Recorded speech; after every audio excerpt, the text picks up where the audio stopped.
Hello, and welcome to another episode of the GreeneScene Podcast. I'm your host, Dolly Throckmorton, and today I'm accompanied by Ben McMillen from RGB Coffee and Hilltop Packs. So he'll be sharing a lot about his business, and also Pam Marisa from Direct Results, and also the Denny House. She'll be speaking about that today.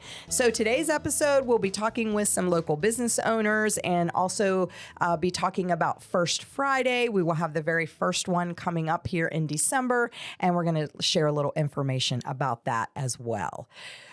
So first off, I'm just going to have everybody that's joining me today, Ben and Pam, introduce themselves. So I'm going to have you go first, Ben. Just introduce yourself. Talk a little bit about the businesses you represent, because it's more than just one. Sure. My name is Ben. I've been in Greene County most of my life, and I started my first business around age of 21. I am 52 now, so I've been doing it for quite a while. Oof, that was a photography studio, and back then it was a DJing as well. I'm not going to talk about that today. It was a whole different life ago. That was a great time. I know. You it was a really good time. That's why we're not going to talk about it. But currently I do own Hilltop Packs, which is a backpacking company, manufacture backpacking gear. We ship it all over the world. And then we also own RGB Coffee, which is uptown, which is going to be heavily involved in the First Friday. We also roast our own coffee down on Greene Street. So all the coffee we serve at RGB is roasted right here in Waynesburg, which we're pretty proud of that.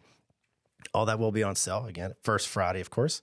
And we still have a photography studio uptown, which does pretty well. That's mostly weddings. We're going to be closed on First Friday, but if you're getting married, you can hit us up. We still do those as well. Awesome. Sounds great. So that's a little bit about what Ben is involved in. So we'll turn to Pam, and she's going to let us know about her businesses that she's involved in as well. So I own Direct Results, GreeneScene Magazine, GreeneScene Podcast, DR Digital, which, like Ben, we ship all over the world. And we do in-house screen printing, embroidery, sign shop, engraving, print shop. And then we do promotional products, just pretty much anything for the business owner. The podcast is something new that we started, so we're super excited about that. And hopefully you'll enjoy the episodes that we have coming out. Also, the Denny House is something we started about 4.5 years ago. And it's a historical venue that we wanted to save and make it into something that the public and community can enjoy. And so it's going to be a part of First Friday. So we're excited about that, and we'll talk more about that later. Great. Thank you so much. So I think it's interesting. So you both really mentioned it in a way, how you kind of pivoted your businesses. And interestingly to me is it sort of comes around COVID. As you were saying, Pam, the Denny House, 4.5 years. I know in conversations I've had with you, Ben, the wedding business, the photography business was certainly hit very hard after COVID. So maybe could you just maybe elaborate a little bit on how you had to pivot your business and, change your focus? Sure thing. So like Pam, I've always kind of diversified different things I've had going on. When you're self-employed, it's hard to just sit back and get content with one thing because that could change on a dime.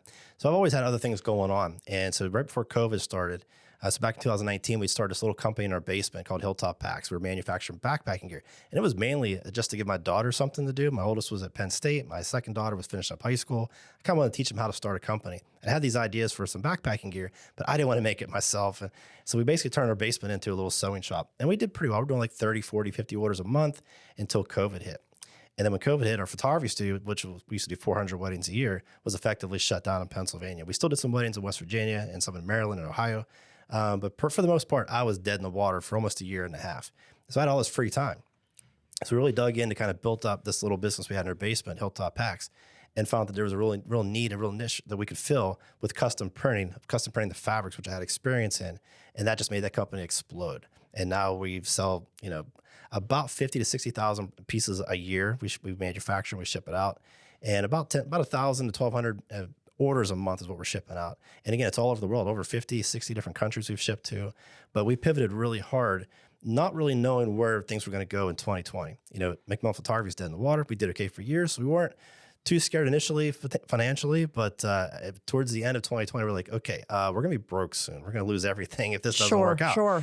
And it worked. It just, the community around the backpacking business and the backpacking world really supported us. And then when the photography studio finally came back at the end of like 21, that started picking back up as well. So I got very, very lucky. Now, like Pam, you see an opportunity as an entrepreneur, you jump on it. You don't really sit back and wait.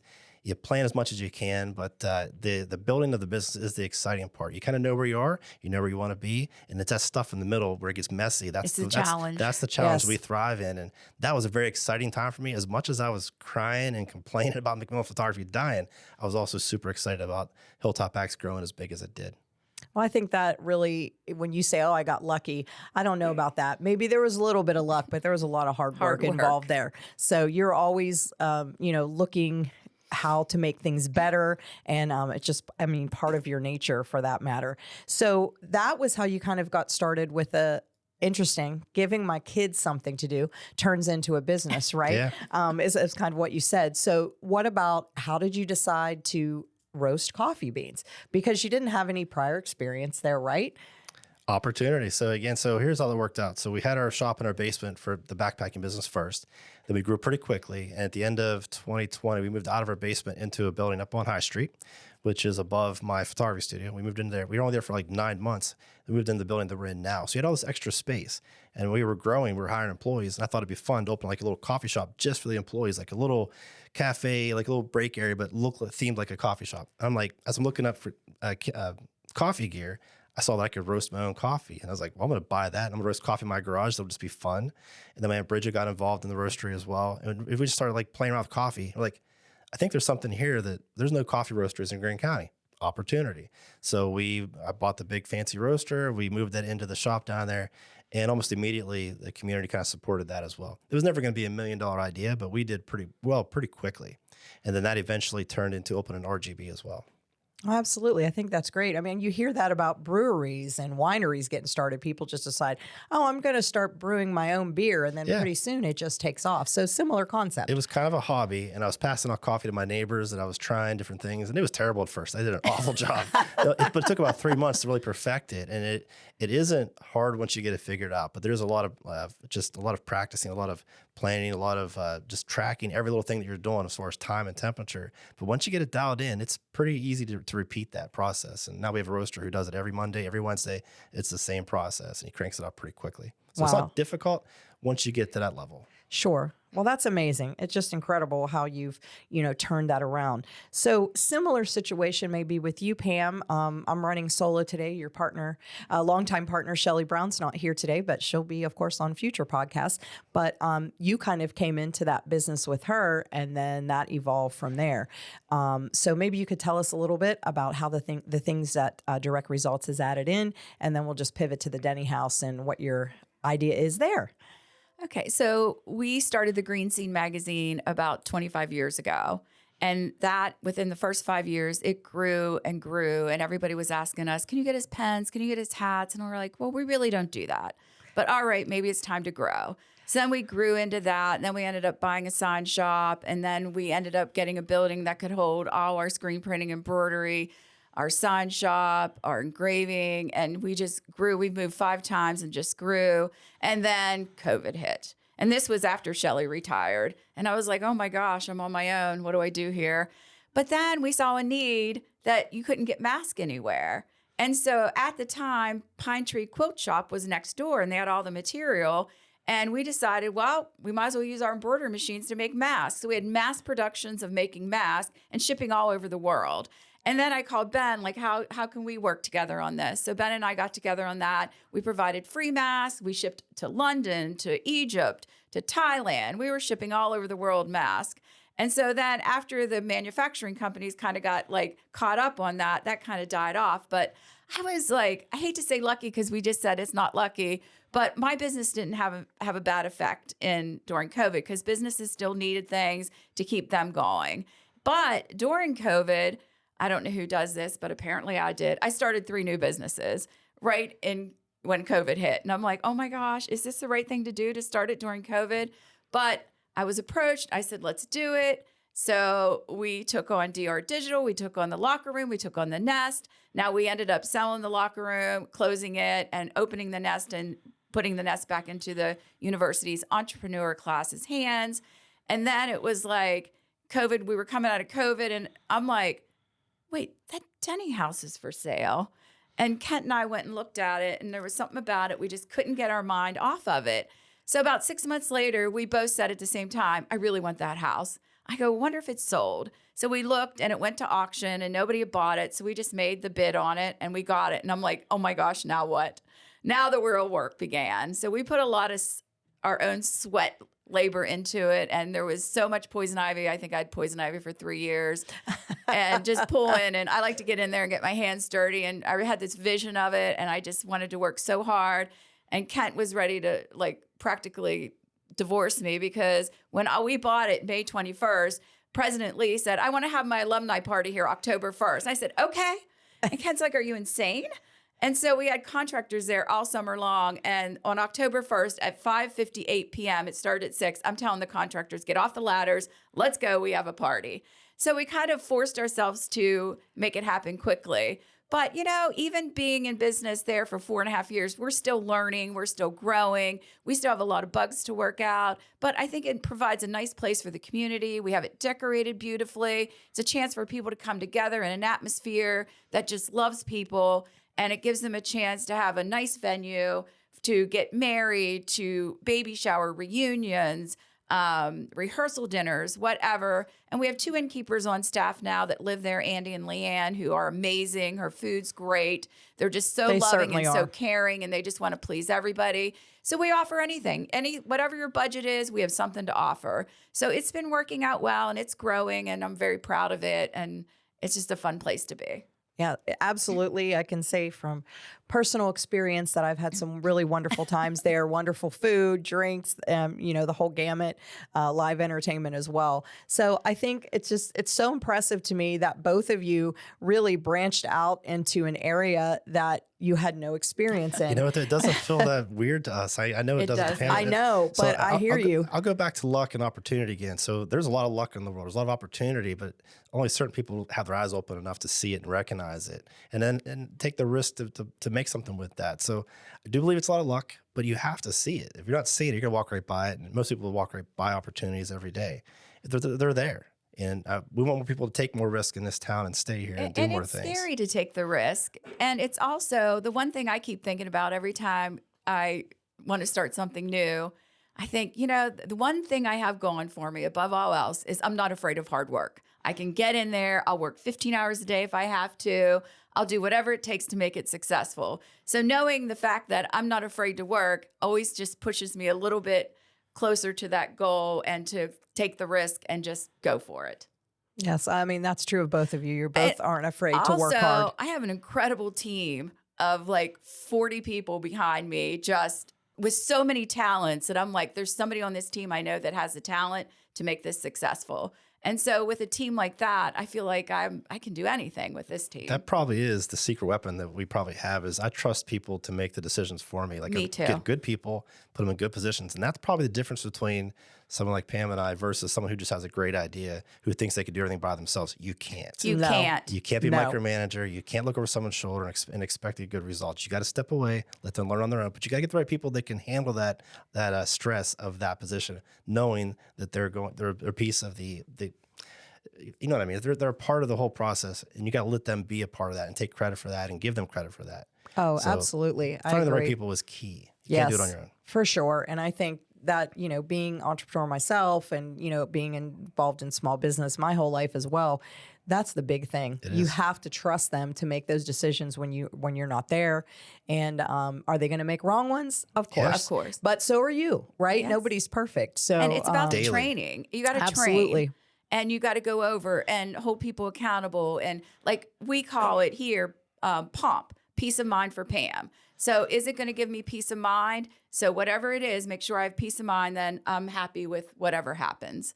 And so training your people, because if I try to do it all myself, that's just one person. If I train my people, that's 40 people versus one. I can get so much more done. And there's just so much talent here. Like, I really don't know how to do anything here. Like, I can't run any of the machines. I get in the way sometimes when I try to. Oh, yes. But I know I have people that I trust that can do it and do it well. And so that's an important part of it too, getting the right training. At RGB, we have 14 baristas that work up there, plus Denine's the manager. And I'll walk in, sometimes they're really busy. There's 2 or 3 people working behind the counter. I want to go back and help. So I'll go back. They tell me, no, you can't come in. I will do one thing, like, you've already messed this up. Get out of here. They don't allow me at the sign shop because I can't even cut a street straight piece of paper. Like, no, get out, Pam. Yep. And I'm like, but I want to, no. And I'm like, okay. I Well, like that that's they're when you know comfortable you enough to did tell your me job that. well. We right? did our job well. Yes. And it's also about just trusting that they're going to do everything that you've trained them to do. And I really do appreciate every single one of my team members. They're just awesome. Oh, that's great. So it's good to have a great team behind you for sure. So we talked about how you've had to pivot and that things have worked out and everything else, but I'm sure there's been a lot of stumbling blocks. There's been a lot of challenges. So maybe each one of you, Ben, you can go first, like some of the challenges you faced and maybe even challenges coming from not just the workings of your business, but maybe even from a small town perspective. Small town's definitely difficult to operate a business in, and getting. And I don't want to complain about the community because some of them do support us, but the smaller the town, the harder it really is to survive and Totally thrive. agree. And I don't say it to bash anybody, but we're in a small town. The more help we get, obviously, the better we're going to do. But it is difficult to get those loyal people through the door just to show them what we do. And like, it is worth it to support us here. So getting them through the door is usually the difficult part. There's still people that walk into RGB every single day. They've never been there. And this town isn't that big. Same with the Denny House. Yeah, 3,000 people live here, and we have 30-some thousand in Greene County, and we've only reached a very small portion of them. So just getting through the door is the challenge. So I'm not bashing people that haven't supported us. It's just they haven't seen us yet to realize why they should support us. Absolutely. Absolutely. I can definitely vouch for that as well. And so some of the challenges you faced with actual small town business, what about, I know that you've been vocal recently about tariffs on coffee beans, on your materials. Like, so what about, we don't have to get way into it, but we can talk about like what kind of challenges have you faced from supplies, you know, for your suppliers and getting product and the increase in cost? Well, the biggest problem for small businesses, at least, is the uncertainty of where the tariffs are going to be tomorrow, where they were last week, especially with coffee. So our average coffee bean price was around $4 a pound. Now we roast our own coffee, so there's a lot of costs in just roasting it. But it is now $8 and sometimes $9 a pound, depending on when we purchase it. It is more than doubled. And that's not just the tariff alone. It's the disruption of those tariffs that we don't, small businesses can't adapt. We're relying on, we're trying to take a guess where it's going to go. Our suppliers are trying to take a guess. They're making purchases, importing them up from overseas. They're paying a certain price. They're playing this game too. So it is just the bottom guy down at the bottom, like me, we're the ones that are suffering the most. Big corporations, they plan for that. They can handle the fluctuations in prices like that. At the backpacking company, same thing with all of our fabrics. They go up 10% this week. In a few months, it goes up 20%. And then it maybe comes down 5%, but then it goes up another 20%. The disruption that has just wreaked havoc on small businesses. So it's not a political thing, but it's an economic thing. We're the ones paying the tariffs. Whether you want to believe that or not, that's on you. But like in our case, we use an importer for our coffee beans. It's a U.S. registered importer. They import the coffee beans for me. At Hilltop Packs, we actually import a lot of our own stuff, our own fabrics, a lot of our own hardware that we have to bring in that we just don't make here. No one's making the gear here. Even like our YKK buckles and zippers, they have U.S. factories. It's all tied up with like stuff that they make for the federal government or they make for the military. We can't even buy that. We have to buy the Chinese version to get the good stuff, which is a shame. It is. So yes, we are at the mercy of this fluctuating these prices that we can't maintain, and all it's doing is driving the price up way beyond what the tariff itself is. And I'm sure Pam, dealing with paper and supplies, is doing the same thing. How do you plan for that when you don't know what the plan is yet? Right. So not a political thing, but it's an economic thing that small businesses have been fighting. And you find it's hard to vocalize that. I've been talking about it. Other small business owners are afraid to talk about it. I get it. But that's where I'm at, and Pam could probably speak for herself. But the uncertainty is what's driven up all of our costs. RGB Coffee, we're up 32% operating cost over last year. That's almost unsustainable. It is unsustainable. It is. Without it raising isn't prices. Sustainable. You're right. Yeah. So, your turn, Pam. Yes. I'm going to take a little different view on this. Vicki Hughes is here, who's my vice president, my second in command, just so great to work with. But we were laughing the other day because Kent and I get asked to do a lot of speaking events where they want to hear what it's like to own your own business. And so Vicki and I decided we're going to make a video because we've had some hilarious things happen to us. And we say to each other all the time, you can't make this stuff up. You can't. So we decided to do a short video to play before we do our speaking. And I'll just give you a couple examples of stuff that we have to deal with. So we had a girl that called in and she said, yeah, I'm not going to make it in today. I hit an emu. And I'm like, Vicki and I looked at each other and like, say what? Are you serious? I've heard a lot of excuses, but come on. Then she proceeds to send us a picture of the emu on her car. And I'm like, you can't make this stuff up, can you? No, you cannot. Then we had an employee that came in. His dog got sprayed by skunks. He came in and he smelled the whole entire office up. So we made him go take a shower. He goes and takes a shower, puts the same clothes back on, and smells the office up again. And I'm like, you can't make this stuff up. So we have about 12 of these that just deal with stuff. We've been through fires and floods, and we got hit by electric, took out our computers. We got a virus, took out all our files. We've had deaths. We've had divorces. We've been sued 5 times. I mean, I feel like Job in business. I think I've been through it all. So when it comes my way, I'm like, bring it. Been down that road before. It's not as scary because you have 25 years of stuff just coming at you all the time. And you're like, it'll work out. It'll work out. But we tried to see the humor in it too. We also like to have fun when we work. And there is a lot of things that will deter you from opening or starting another business in this town. But I like to stay focused on the positive. There's a lot of good things about this town too that I'm proud of. I've lived here my whole life. And I'm trying to avoid the negative comments and work toward my vision and my goal of what I would like to see this town be. And I think that's where you came in, Dolly, is that you had this idea of First Fridays. And I'm like, I love it. Let's jump on it. Let's try it. Let's see if the people will support this and help us create the downtown to be something special again. Right. And I mean, that is I'd kind of been thinking about it for a year. Like we have a lot of great events all year long, in Greene County and in Waynesburg, but we need a consistent monthly event. And maybe that, and the idea is that first Friday, just businesses in the downtown staying open a little later, the Denny House going to be open, after people are finish downtown shopping, they can go up to the Denny House at 7:00, bring some food trucks in, show a movie, which I'm working on that project right now because apparently if you own the movie and you're not charging for it, you still need a public performance license. So I'm working on that, talking to some other small towns that are doing that already, and the big excitement is we have Santa coming. Yes, and we have Santa's Father going to be Christmas in coming. Several different places. I think in front of fashion shop? Yes, we'll have some little seating opportunities set up for him. So he'll be kind of, you're right, like up by the courthouse, right? He'll have a little place to sit. I know 5 Kids Candy. She has some rocking chairs and stuff out front, so he can kind of there. And then I'm hoping I'll bring another seating part around our chair around Mickey's Men's Store. And then eventually he'll end up at the Denny House. So he'll end up at the Denny House for some great photo ops. Or whatever. Yes. So that was kind of my idea behind it. Just get something consistent the first of every month. And a lot of other communities are doing that. And we're lucky that we can do it in our downtown. I was able to get the street between the Fort Jackson and the courthouse blocked off for the food trucks. So, there'll be no traffic on that side street. I know some other communities for their First Friday have to do it in a park somewhere or something like that. So we won't have to do that. Everything will be centered around the businesses. And that was really my main, goal with that. We have our new community center, The Way, that's going to be open. So Yes. if you haven't had a chance to see how beautiful that is inside, that's a great chance. And they're going to do a vendor show with vendors set up. So you can shop downtown and the vendor show, take a look at The Way. This is a chance to support your local businesses, even if it's just to stop in and say hi and pick up some food at the food truck, or go to the Mexican restaurant, or go to the Denny House and grab some food.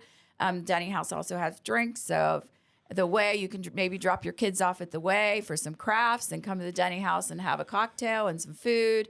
But it's just a chance to come out, support your local downtown and your local small businesses, because it does mean a lot to us. It means a lot to us as small businesses to have people stop in, say, hey, thanks for what you're doing, because it's a lot of work, but we appreciate the local support. Yes, absolutely. I think so. And I mean, both of you talked, about how you have, with your backpacks and then with items that you're printing as well, Pam, they're shipping all over the world, right? So maybe a lot of that business isn't necessarily coming from local customers.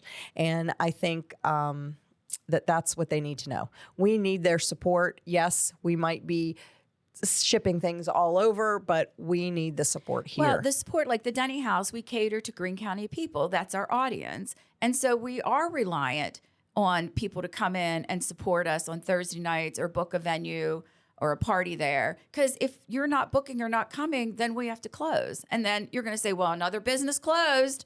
Well, I went there once last year. Well, I need more than once. I need people to support me on a regular basis, or else we're going to lose another really great opportunity. As far as the direct results goes, yes, we do ship all over the world. We're not relying on necessarily Greene County people, although we love local business. We have business all over the world that we ship out to, which does make that business a little bit easier to maintain. But the Denny House, we're relying on you to help it stay open. And trust me, it's not like we're getting rich. We haven't made a dime at the Denny House yet. We're still investing. We're investing in all the great things to make it a great place. And it's not about, I think Ben and I both agree that it's not about the money for us. It's about supporting our community and making our community a great place because we live here. 100%. Like, so Pam does not need the Denny House. I did not need RGB. And we're fortunate enough that we were able to do it because we did see a need and we wanted to see it succeed, but neither one of us, I think, expected to make $1 million off of a coffee shop or the Denny House. Sure. We at least need to break even. So just walk through the door. Just come on in and just walk through the door and check us out. That's all we're asking. We want to prove to you that it's worth it for you to be here, but you got to walk through the door. Yes, I agree. And did I need to open a dance studio? No. But here I am, 16 years later, but it was great. But of course, I'm getting to the point where I'm getting older. I don't want to go back in and teach every single class again. Well, I had some younger teachers come in this year and take over, and I'm excited about that, right? Younger people coming in and trying to keep that business going and taking it in their direction. They have different ideas, and that's what it's all about. And I think that ties back to what you were talking about as well, Ben, earlier. And that's true of a lot of these downtown businesses and businesses like Mickey's Men's Store that have been here for years and years and years. And, Five Kids Candy, she's, working hard to and hustling every day. And, with not that support of people stopping in for lunch, not just once, but, could we come in every other week and get lunch or whatever they need to purchase in there? So I think that is all super, super important. And I think our community doesn't realize that, some of our businesses, yes, can survive without you, but we all need you. You just got to walk through the door. Yeah, just walk through the door and see what we're doing. I think there's a downtown business that's been there for 85 years that I can't imagine not having, and that's a fashion shop. Yep. And I'm just, you need a gift, you want to buy clothes, you want something special and nice. They treat you so well in there. They act like, they've known you your whole life. They're there to help you. They have such a variety of things. So just go in, you don't have to buy anything. Just say hello. Just check it out. See what it's all about so that you know what they have. So if you need a gift or you need something, they're there for you. Yeah, the fashion shop, I've been in there dozens of times for the last 10 years. I'm not their target audience. If I can go in there. You're not? No, I'm not. Wait, what? I'm not. I have purchased things from there. I absolutely love shopping there. Absolutely. Yes. Go check it out. Even if you're a guy, just walk in and see what they got. Guys, they have such a great gift selection for women, like bracelets and necklaces and shoes and sunglasses and bags. And just go in and say, this is what my wife likes. This is what size she is. And they will set you up. And on top of all that, they'll hand wrap it and make you look like a hero. It is a cool little shop. The gift wrapping is awesome. It's a very cool shop. Is awesome. And we were actually going to have Rita Thorne, who is the manager at the fashion shop, was going to be here today, but she had to cancel last minute because she had an employee call off. So we're all familiar with that. Somebody calls off, sometimes you just got to step in and do it. But she did send me a few some information about the fashion shop, which is celebrating 85 years. So that's awesome. Really long time. So in 1940, Fanny Whitlatch opened a single rack of dresses. Single rack. So she would go take a weekly trip to Pittsburgh. All right. And she into the strip district, and she would buy these garments and bring them back, and there'd be one rack. And then fast forwarding that to Betty Scott, who took over, in the 70s, and she, ran it with family, friends, again, family business. And then she had the desire to hand over the reins to her daughters, Sally Cameron and Chris Kiger. And that happened in the 80s. And then Sally and her husband at the time, Don Cameron, who has passed at this point, but they did a complete renovation in the 2000s. And so, they invested back. She's living in Washington County now, but that business was important to her. It's a family business. It'd been here for forever, and she wanted to see it thrive. So they added in a second level and as well. So they have you're right, as you said, they have a diverse selection of clothing and accessories. They'll gift wrap for you. And I know sometimes we hear that, well, I can get it cheaper somewhere else. I don't know about that. Okay. Can you go to a big box store and get a t-shirt cheaper? Maybe. But what's the quality of that? And where's it being made? And all these different kind of things that I think we need to keep in mind. And are they supporting your local community by supporting your soccer teams, your basketball teams, your donation to everything? We get a lot of donation requests, and we're local, and we put that money right back in the community. Exactly. But also, like, Dolly, you have a new store downtown. I do. And let people know about it. Yes. It's a great store. So I had a little dancewear shop next to when I had In Motion Dance, which is now Waynesburg Arts Academy, and I just opened up Gypsy Rambler, and I probably should just called it Dolly's Favorite Things because it's all things that I like, right? So it's kind of like crystals and some jewelry. We're doing permanent jewelry now, a lot of comfy clothes and things like that, candles. We have some holiday stuff in now. So, and we're expanding into the back part of it with local artisan how nice. crafts. So you can find some really fabulous charcuterie boards there right now, which all homemade locally. All homemade locally. That's and impressive. Fun fact. So I'm sure some of our listeners are familiar with Andy Fox and Fox Designs and all the fabulous it's tables awesome. and charcuteries. So my husband has been working with him the last few years. And so he's, can't keep up with some of that charcuterie board business. So John took that over. So those are all made by my husband, John. So I'll brag on him. The one's in my shop, but it is Andy's design. So that he went with. Well, what are your hours up there? So we are, right now we're 11 to 5, Monday through Friday, but then starting on Small Business Saturday, which we'll mention that too, we'll be staying open, later. And of course, we'll be open on Friday evenings later too. So yeah. Awesome. So stop in. We're trying to get some things going there. I got some macrame bags in from a local gal that are all handmade. And so hopefully we can expand on that a little bit as we go into the holiday season and next year as well. Well, if you are making homemade stuff and you want Dolly to consider it, take it up there and see what she says. And if you're making homemade stuff and want to be a vendor at the Way, just check in with Dawn Mankey at the Way. She'll set you up. Yes, absolutely. So that I think, is kind of the idea of First Friday, was just finding a way to promote these businesses, promote them even outside of our community so that people have a reason to come here to travel. Maybe that it can be coupled with something else. I mean, I'm sort of thinking as time goes on with First Friday, we get some kind of live entertainment when the weather's nicer. I know that Bethany Tanner from Embroidum has taken on 250-year celebration, the 4th of July. So that will coincide with First Friday. So that's going to be a really big event in the downtown. And I think Elvis is coming one Friday night too. We'll have a 50s celebration with Elvis. Yes, absolutely. So, and so we have a lot of great ideas. We do. But we're just trying to keep them going. Every first Friday, starting December 5th. Yes. And so some of the other things. Give us your ideas. Yes. And some of the other things, yes, I would love to listen and, and hear other people's ideas of what they think we should do.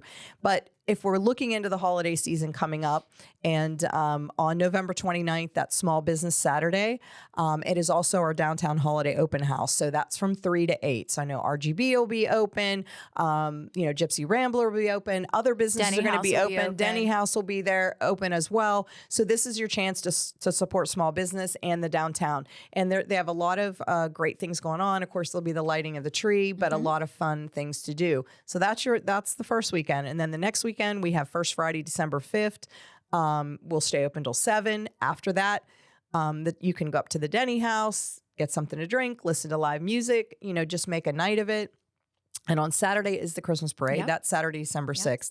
And just a little plug for Fredericktown. I saw they have a cocoa crawl on Saturday night, December 6th. Oh, So I don't know what that cool. is, but I Wow. think it sounds kind of cool. And maybe we're an idea we might need to steal at some point. I think, and also on the 13th is the Mount Morris Christmas Parade and craft show. Yes, So and they're don't having a forget about craft show that. as well. So there is a lot going on. I know most of the businesses will stay open on those Friday nights later as well, and maybe expand their Saturday hours. I know we are, and I know other people will be as well too.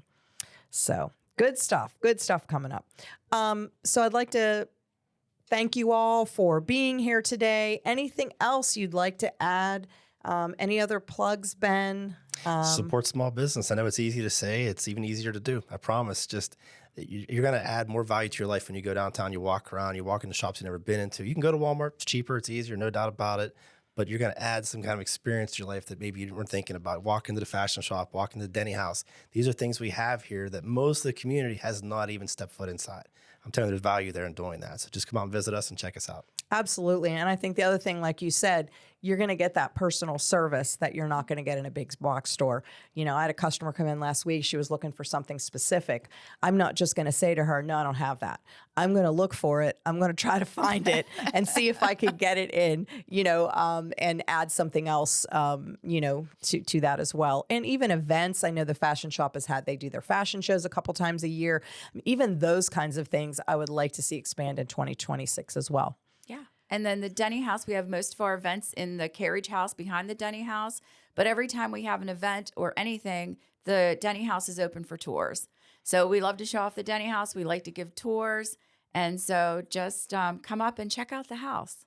Yes, and I know we've mentioned this on previous podcasts, but the Denny House is open to the public normally every Thursday evenings, and but they will be doing those first Fridays, and they will have that additional night open for people to enjoy as well. So, I'd like to thank Pam and thank Ben for being here today, talking a little bit about small business, the challenges, the rewards, the support that we absolutely need.